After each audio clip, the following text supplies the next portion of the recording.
they were a surprise blockbuster movie last year with their award-winning movie, My Future You. I'd like to hear this time ang ginagawa ng Franceth. I would like to ask Chin and Seth, how do you feel na iba ang genre ang i-offer nyo sa fans nyo ngayong Pasko? Last year, iba, kilig, romance, ang ganda, award-winning, blockbuster. This time, mag-horror tayo. Seth and, nagtitinginan lang tayong tatlo. Sure. How does it feel? Nakaka-pressure po talaga. I can tell. Kasi kasi po, nag-MMFF kami last year, tapos MMFF po ulit this December. So, syempre yung expectations, alam naman po namin yun, pero masasabi po namin na kahit na ang dami namin ginagawa, habang ginagawa yung Shake Rattle, binigay po namin ang lahat namin dito. And sana ma-appreciate din po yun ng lahat ng manonood. Kasi dito po, naging hands-on din po talaga kami. Tatawid po from teleserye, tatawid kami ng pelikula. Lahat po yung lahat ng tugo, ng pawis, lahat ng puyat, lahat ng pagod. Kasama po yun ng ginagawa namin to. Pero syempre bukod po doon, ginagawa namin siya ng may pagmamahal. At yung pasasalamat sa Regal Entertainment, lalo kala Miss Rosel at kila Sir Keith. Kasi first Shake Rattle po namin to, first horror movie ko po to. Horror ka na. Kasi ako first time ko po, yung experience ko, sobrang saya na ganun pala. Kasi pag nanonood lang ako dati, ini-imagine ko lang na paano kaya kung someday ako naman. Tapos ngayon, isa na rin ako sa mga mapapanood. So, it's early Christmas gift. You can tell, you can feel the appreciation in our heart. Thank you, Chin. And of course, Seth. Unang-una gusto kong pasalamat kay Ma'am Rosel sa Sir Keith. Nangyari yung sinabi nila nakaraang taon. Tapos na natin ngayon, ma'am. Maraming salamat. Anong nangyari nung isang taon? In-announce sa amin to nila, Ma'am Rosel. As early as ngayon natapos natin. At thank you so much sa buong Regal team, Regal Entertainment. Alam namin, nahirapan din sa schedule, hindi lang sa amin. And I know sa mga ibang cast dito, nahirapan kayo na pagtagpo-tagpoy ng mga kalendaryo namin. Pero natapos natin. And yun, gaya po na sinabi ni Francine, nang ginawa namin yung My Future, at ngayon masahanapan kami ng mga tao kung ano yung kaya namin i-contribute pa sa ibang genre ng pelikula. And sasabihin namin sa inyo guys, binigay namin to. Hindi take for granted to. Pinaghirapan namin. Thank you so much sa mga co-actors, mga nakasama namin.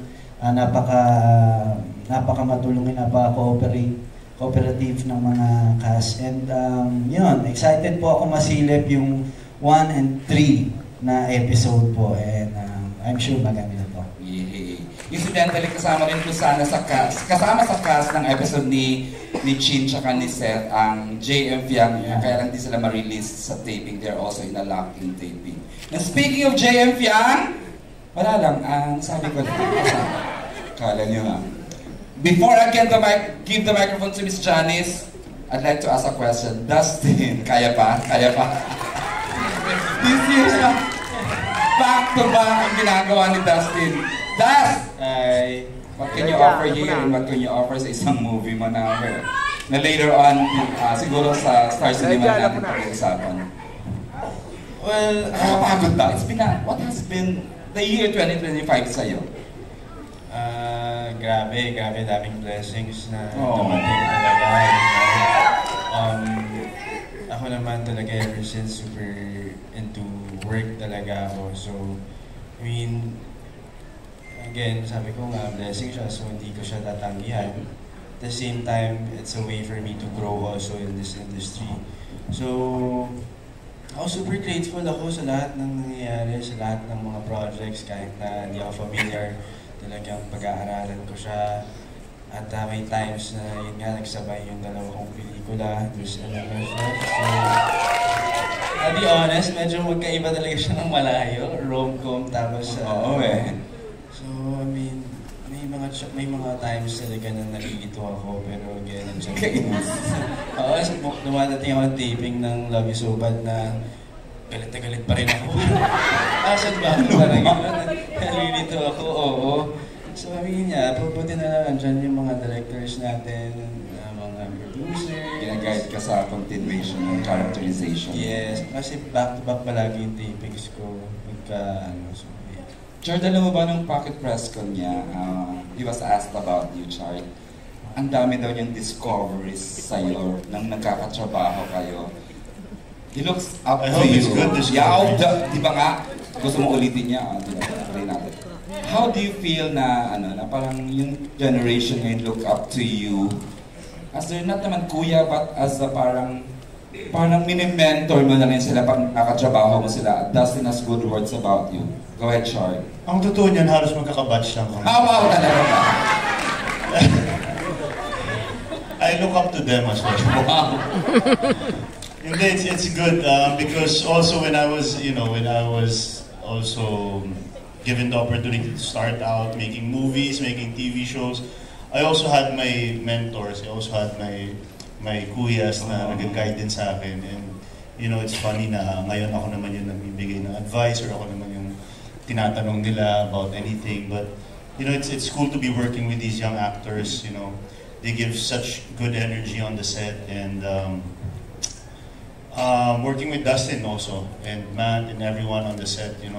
Talagang nag-enjoy kami sa set. And not a dull moment. And sometimes I see Dustin coming sa set na walang tulog talaga. And I've been there and sabi ko, bro, bata ka pa, kaya mo kaya. But yeah, that's part of the game, that's part of the industry, and I'm just happy for him and happy for where he is right now. Tapos mention pa siya sa Eraya Restaurant. Special mention. Finally, she gets to hold the microphone. Finally, totoo na to. Miss Janice Navida.